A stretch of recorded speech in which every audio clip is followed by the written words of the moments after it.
Hello.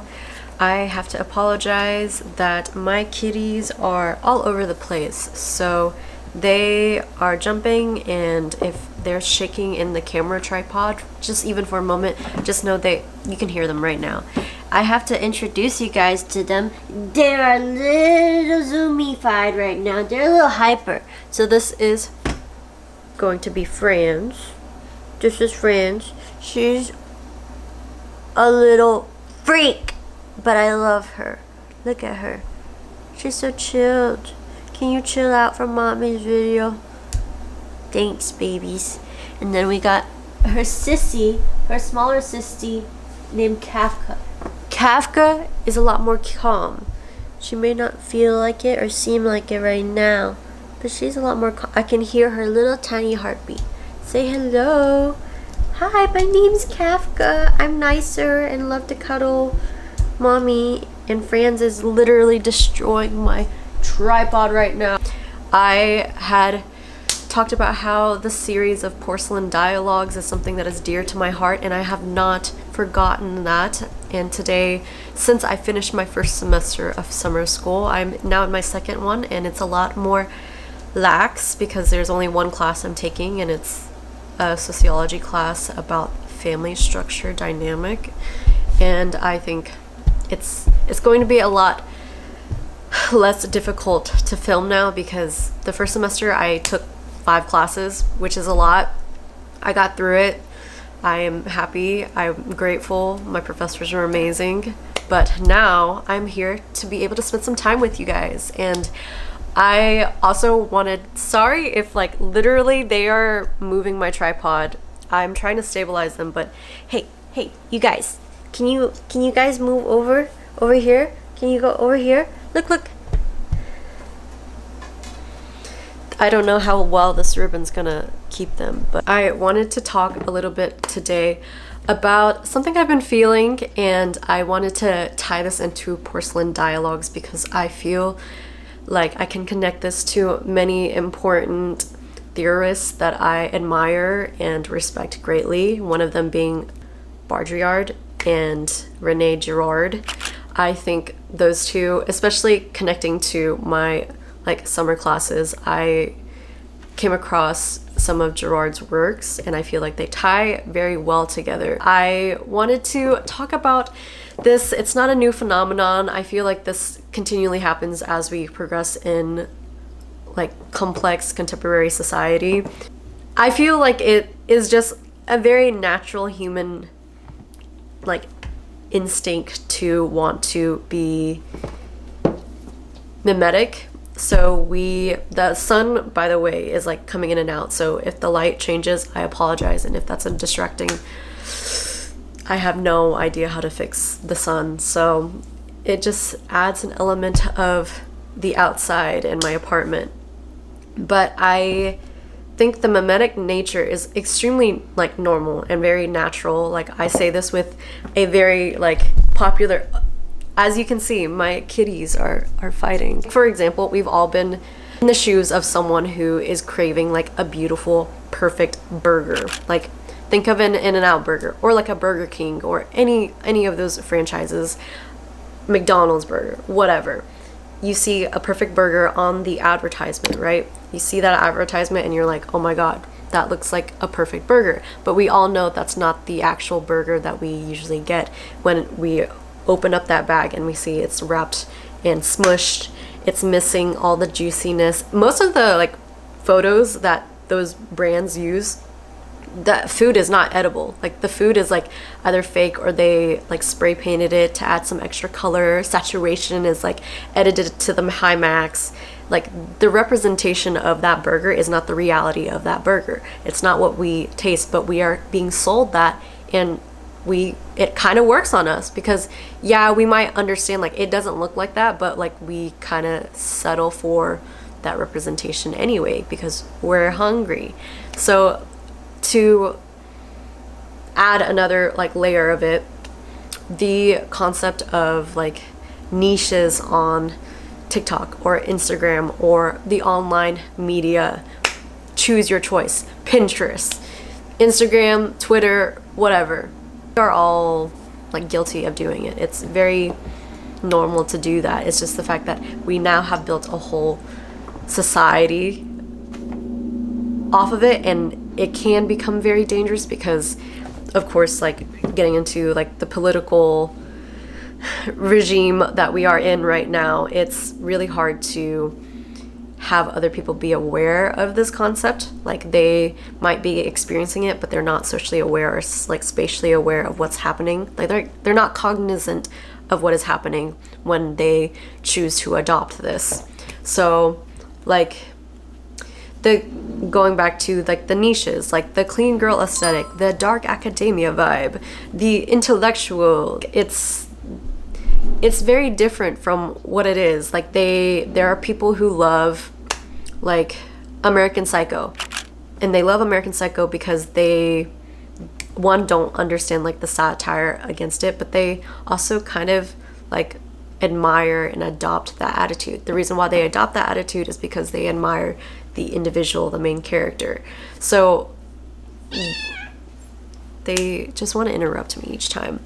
I want to like be able to articulate this well, so I will take my time, but forgive me if it seems a little bit repetitive, which is just symbolic of what I'm talking about right now. He understood that capitalism only sustained itself not from production but from consumption, and I think that's why I kind of feel like I agree with him, because of course like there is like a structure that has like created like itself, but it didn't necessarily create itself and thrive off of that alone. It thrived because other people were like continuing the process of it, if that makes sense. Like the reason why certain businesses thrive and certain businesses don't, certain products thrive and certain products don't, is because of the usage, the consumption of that thing. So for example, I thought about like Labubus. I know that's like very common, but the concept of the Labubu and the Dubai chocolate and the memification of all of them.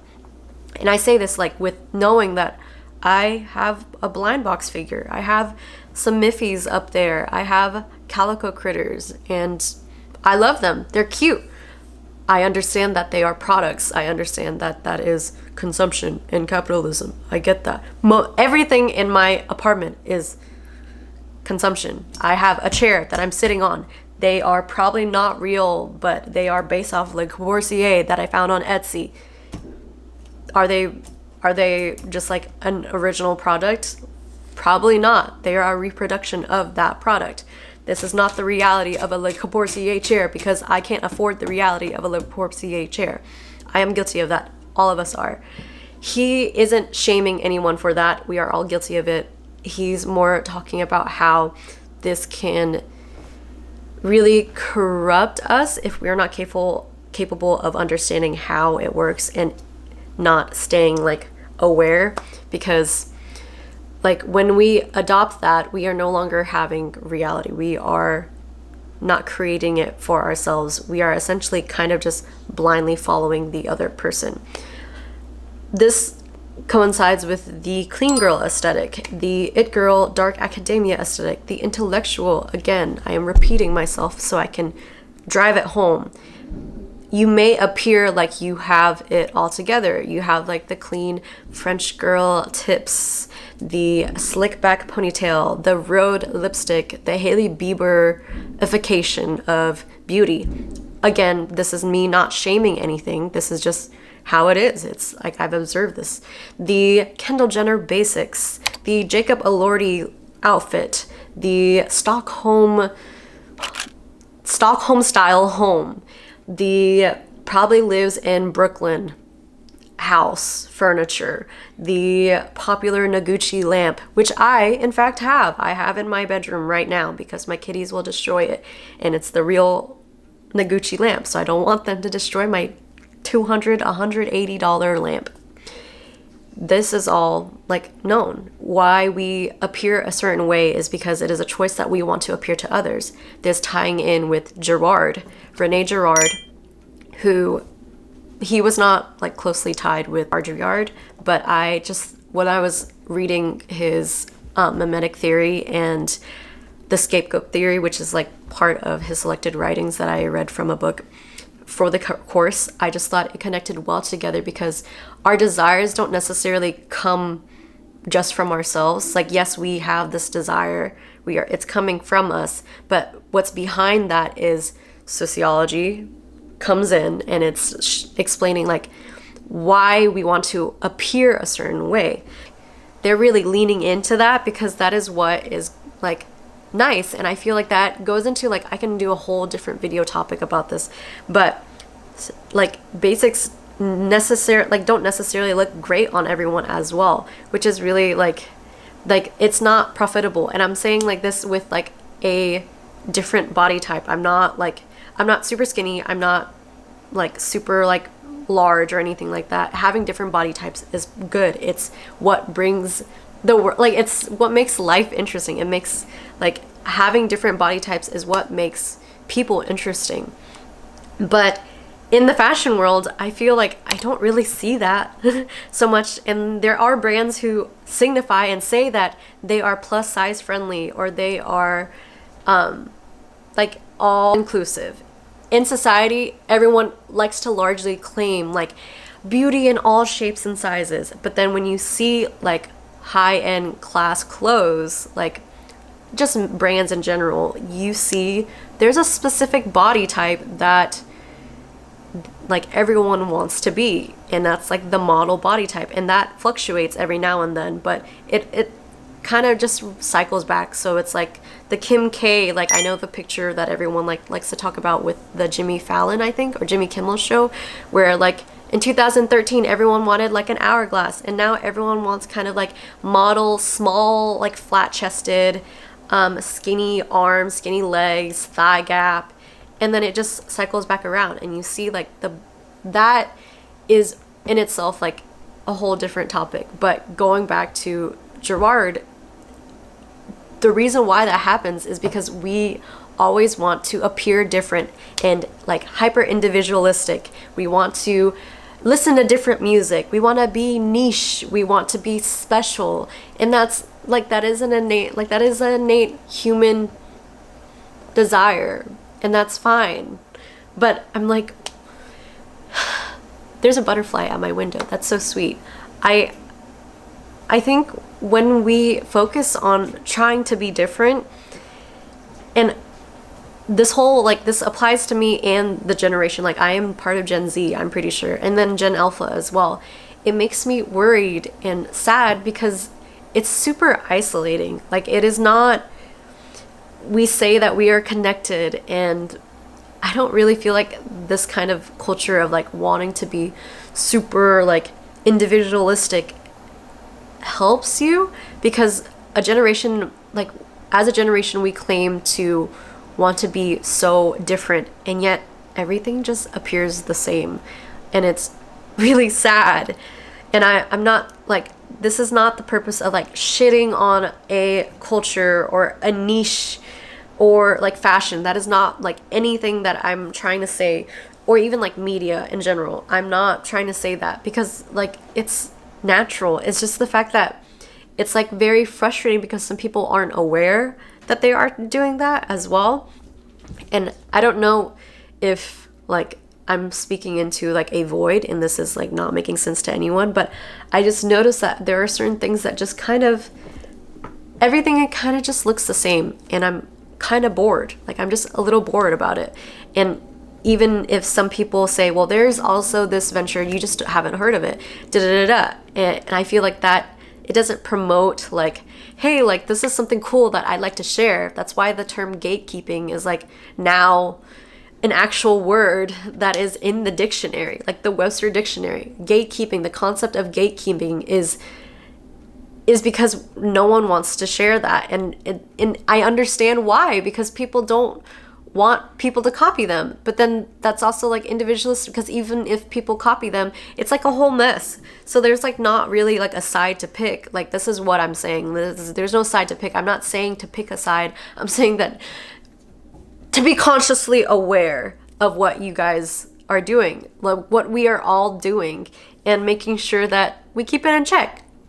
like asking ourselves, do we actually want this, or do we just want it because we see it in other people, or we see someone that we admire have it and we want to not necessarily own whatever they own, but emulate what they are emulating by owning that product or having that feature of theirs. So this also applies to, like, I know we talked about body types, but beauty standards, like the button nose, the like, I remember there was like a picture of Miley Cyrus' back that like was viral for like a minute, and her back was like ripped. And then Tate McRae's body, she looks like healthy and fit, but not necessarily skinny like some people. And it's like really, really, it's just really concerning that like we are making body trends out of people's body types. Like, I think that the fact that when things are trending, I understand some things trend for a reason. And sometimes I'm like, I don't have any issue of that trending. It's not that. It's just, the issue is when I feel like everything is not only looking the same, but you are shamed for looking different. So there's like two extremes. There's the extreme of, oh, I'm not like anyone else, like the pick me girls. I'm not like everybody else. I'm like different. I like to listen to like music that no one ever knows, and the band and artist that no one ever knows. Or I'm like their number one fan. I know them more than anyone else. To the opposite, where like I copy everything. Like everything that I see, I copy and I emulate it. I have Labubus on my Birkin bag. I have a like mango matcha horchata like that is trending, like I don't know, and that's coming from like a matcha like lover. It's like there's no sense of reality. We have lost our humanity. I wrote literally what my For You page was giving me, like on Instagram and on TikTok, and I spend more time on TikTok, funny enough, than on Instagram. For Instagram, I usually just post. I post and I have my notifications all off, except for like text messages. But I don't like notifications from social media because it gives me anxiety. So I have them all off except for messages and calls. And I kid you not, even though I'm on TikTok more, like my Instagram will just feed me certain things that either my friends, followers, etc. like share, like, etc. And on TikTok, it's like you scroll for a little bit, and even now I'm like, I want to get back to doing more hobbies because I feel like everything kind of just bores me and looks the same. Like everyone follows where they're noticed, and I get that. YouTube is not as like banging as it used to be. Now it's like all short form media, and I feel like that's not just having to do with like the trending, but I think like just attention. So going back to my previous video talking about how all this millennial gray apartment looks the same, I wrote literally in my notes app what I saw in For You pages. So I was scrolling and I see clean girl aesthetic, old money fashion, like matcha culture. And I love matcha. I get that. I am like a matcha supreme freak. Not because it's trending, just because it's good. Even when it wasn't trending, people were making fun of me, and now they love it. And that also applies to Asian culture. The things that people made fun of, like when I was small in like my birth town, people made fun of me for, are now replicating that. And it's great that they're accepting it, but it's not necessarily genuine for me, because I'm like, you never loved it before. You only loved it because other people love it. Going back to Girard, it's really frustrating. I hate it, like genuinely. I'm glad that they are, I don't know, I guess like I can't even say that I'm glad, because I don't know if they actually appreciate it for what it is and what it signifies, like the historical significance of eating like the like Chinese medicine beauty soup because of its healing properties for what it actually is, or because everyone else is doing it and they have beautiful glass skin. Like the concept of all that is crazy, and it's really sad because I had that during lunch and people made fun of me for it because it was different. And now everyone wants to be different. Like, what is the concept of not understanding that? And people don't understand. They're like, well, this is genuine. And I'm like, I get that, but like, you got to see like in a wider frame. So going back, monster culture, Stanley cups were crazy. Another thing, my stomach is growling because I need to eat lunch and I'm meeting up with my girlfriend. But book recommendations. Oh my gosh. I work at a bookstore. I get it. There are bestsellers that I like. Most of the bestsellers I don't like. I just don't like. And it's not because, ooh, I want to be different. I'm not different. I don't give a fuck if I'm not different. It's okay. I want to be like, I want to have a community. And this is where I'm like, I'm not trying to judge a book taste, etc., etc. You read what you want to read. But it's just, when I open up a book and it's just straight garbage, it's just straight trash, or it's just like all so repetitive, there's nothing new. The same book recommendations of like, I will say this, and I have it, it's fun, but like The Secret History, Dark Academia vibes, or Joan Didion, like the cool smoking like lit it girl, the wild freaking nature of Eve Babbitt's, the starving artist of Patti Smith, like all these trending things. And I'm saying this because I appreciate each person for who it is. The other genre of Emily Henry, or the yesteryear, or the like, what's it called? The Sarah Moss, the Fourth Wing. And I feel like a lot of these recommendations and videos that I see online are consistently the same. They're always the same. And I'm like, okay, and it's sad enough, like, I don't know if you guys noticed, but what I listed out, they're white women. They're white women. Like, what on the word, like, So, book recommendations. The same like language, like romanticizing my life and the main character energy. The same editing, like text, pink, like Sotsi. I think that's how you pronounce it. Sotce. I love her. I love that she started like this beautiful thing, but now everyone is doing the same thing, and it saddens me because I would like to know how she feels about it. Maybe she doesn't feel any type of way. Imitation is the biggest form of flattery, is what they say, but I don't know. I guess like my main question is like, why as a generation we always like try to hyperfixate on individuality and yet produce like the same thing. It's all like the same. My kitties are like sleeping right now. It's so cute. But it's not even like a man, I fucking hate my generation thing. Like, I love my generation. There are badass fucking people who are loud and proud and will stand up for what they believe in. I'm so honored to be part of Gen Z. It's just that it seems like the problem is more of like a structure, like it's a wider standpoint.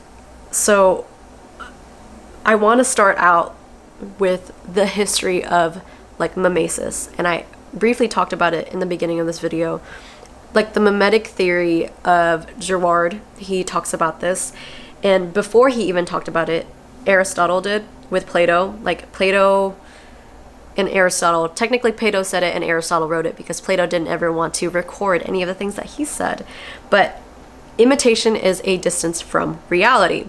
In my aesthetics class last semester, not this summer semester, but in my last semester, we talked about how Plato had worried about creating copies will basically lessen the original work of something. Whether that's like, that's why he didn't like poets. He thought that they were bad influences. He thought they are going to corrupt like our human good senses. Whether you agree with him or not, that's fine. I'm not gonna like necessarily state like I'm fully against what he's saying or fully for it, because I do believe like there is media that is like useful, because like, for example, like someone who might not understand how like a immigrant feels might understand that through like a film lens, or going to the theater, or listening to music, reading a book that has this perspective. But it's more in the concept of like, for example, when you buy a product, it's not necessarily just buying the product, it's buying an image attached to that product. So like, for example, if you were to buy like a Chanel handbag, it's not just like this like leather handbag or like this quality handbag that's, I'm not saying it's trash, I'm not also saying it's the best like handbag to buy. It's representation of wealth, tastes, sophistication, status, the it girl crew. Again, it becomes meaningful because of the social like meaning behind it. And I think where we see like the difference between Plato and Aristotle, because Aristotle saw imitation as human nature, and he saw imitation very differently. He knew that children imitated through language, acts, artists imitate and transform like ideas. And it's not something that identity, like it's not something we create alone. And I agree with that. We become ourselves through observing others, and there are certain things that we should imitate, like being a more compassionate, giving person, the person who is always going to lighten up the mood, because we know right now it's getting pretty dark. So you get to learn that. And that's like the beginning. Like I know there's a lot more that I can talk about, but that's just like the foundation of where I started with mimetic theory. And this semester we talked about René Girard, and we talk about really where desire comes from. So it's not just necessarily imitating or just simply wanting things, but it's more of like how we want things because they are shown to us that they are desirable. So like the structure is like model, desire, and then object. And a person doesn't randomly decide like they want a specific lifestyle. They have to see it first. Like you have to see it. Just like a child, they won't necessarily just go into someone's heels, like go into their mother's heels because they like wanted to or thought about it. They saw their mom doing it and they're like, wow, mommy looks pretty. Mommy looks like put together. I want to do the same. Mommy's a grown-up. I want to be a grown-up. So that desire spreads socially.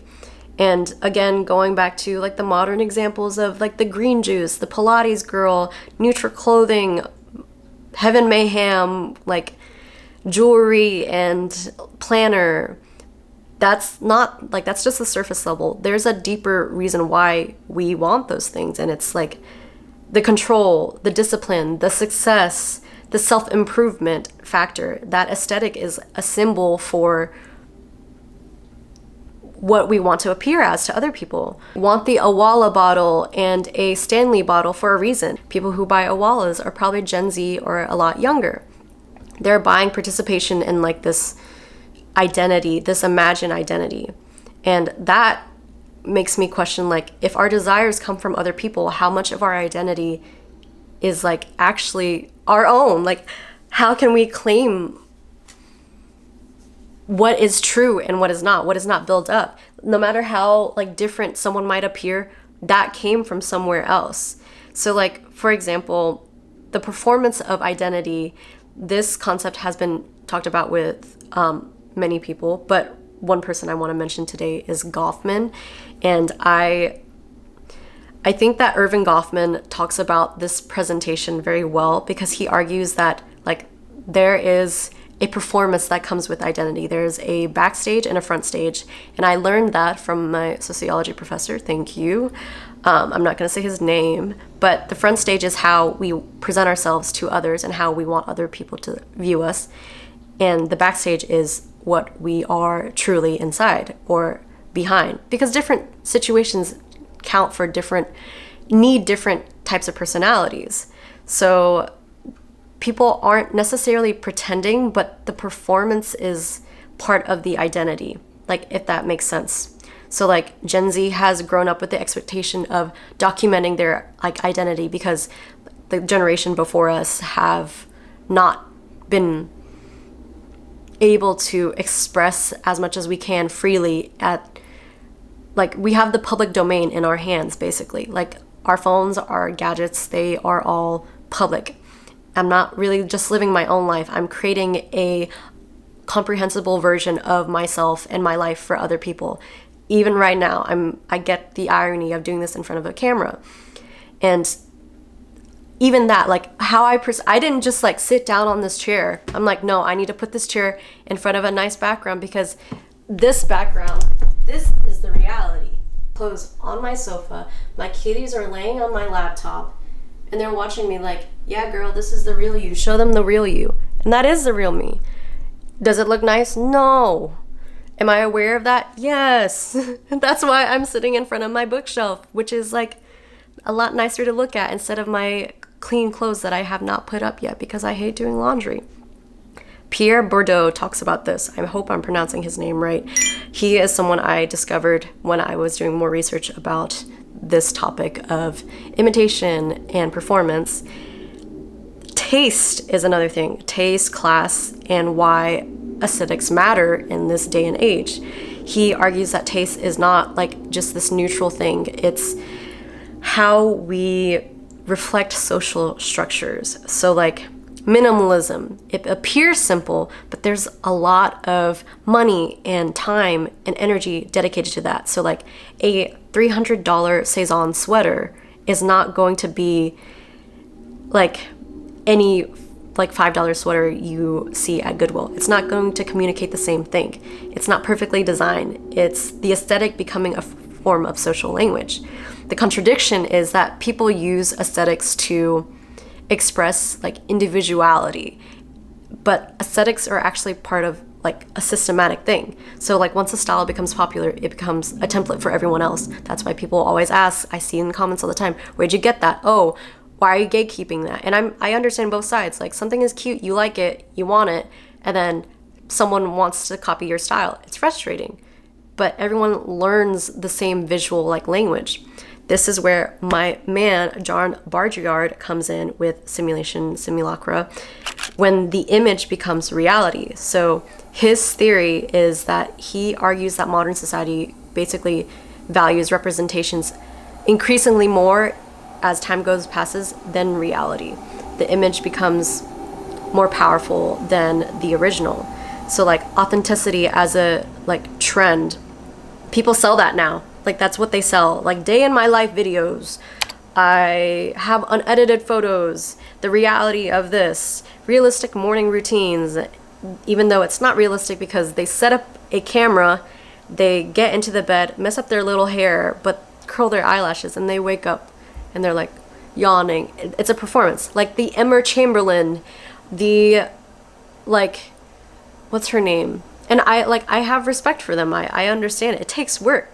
But performing laziness is a lot different than actual laziness, because if they were actually lazy, they would not sit a camera and film and edit all of that and add the little zoom in, zoom outs. Like it takes work. I know that because I hate filming vlogs, even though I want to remember them. It's really hard. I hate filming in general because editing is really, really hard. I hate it. I enjoy talking and I enjoy discussing these things, and it's not necessarily like here I'm gonna shame you and here I'm trying to make a profit, which I wouldn't mind, making money over talking about something you're passionate about is great, but performing like, oh, I'm just doing this because I'm an intellectual person is a lot more different than me doing it because I realize I could make money over this and I enjoy doing this, so why not do both? It's the performance of being natural. Why Gen Z is like especially affected is because everything is like highly visible now, and so everyone is constantly observing you, and people like on the streets are like doing interviews and just going up to strangers, and algorithms reward that repetitive like nature. It's really sad. Trends move faster, things die quicker, individuality becomes a product, and it's really sad. So the problem is not necessarily imitation, but it's like that unacknowledged motive. I think that's motive. I don't want to say desire because again, Girard, but the motive of modern identity and how we imitate something, believing we're expressing something completely individualistic. And that mimesis is reminding us that identity has always been relational. So no one has ever been like an original blueprint. It's just not it. Like, I think of like the concept of, I'm not going to pronounce her name right, on Girl Meets World, and when she left that, she completely tried to change how she was perceived, and people made fun of her for it because her fashion sense was so strange, and now people love it, people attack it. The concept of like Shannon Kim, like the I'm gonna listen to nature meme that people like talk about, where it's like, I have listened to recordings that I have, everyone on Twitter is like, this is not a vibe, bro. Or the concept of like how certain guys will specifically go spend thousands of dollars on this very niche underground fashion beast mode thing that no one has ever heard of, and then it becomes trendy, like Supreme or Stussy. Any Thrasher was like a huge deal in like 2013. I haven't seen a Thrasher hoodie in this day and age of 2026. So I think that's like what I wanted to leave you guys with. I hope it's not like negative or any way. It's not me shaming anyone. Everyone has their personal taste, but I will say, like, when we examine where those personal tastes comes, we kind of fall short. It's kind of hard because everything is very like mimetic. We are always constantly replicating things that we see, and that's fine. It's just that we got to remember simulacra and simulation, simulation and simulacra, and where our desires actually are coming from and how to get out of that. Or if, I don't think necessarily the goal is to like get out of it. I think my personal goal in talking about this is just to be more open to reflecting why you want something. Be more conscientious of like, do I really need that and want that and I like it? Or is it because someone else likes it and I like that someone else? I like what they stand for and I like how other people like them, so I want to replicate them. We are being sold a lie. My camera is about to turn off because it's so hot and I need to eat lunch soon, but I hope this resonated with you, and I'm sorry if I feel like I've been in and out of conversations and very repetitive, but hopefully something resonated, and if not, I'll see you in the next video. But I will start to film more Porcelain Dialogues, and maybe you guys will enjoy. Please comment if you guys understood, appreciated, wanted to add some notes for yourself, for us, share it with us. Please share it with me. I would love that. But thank you. Yeah.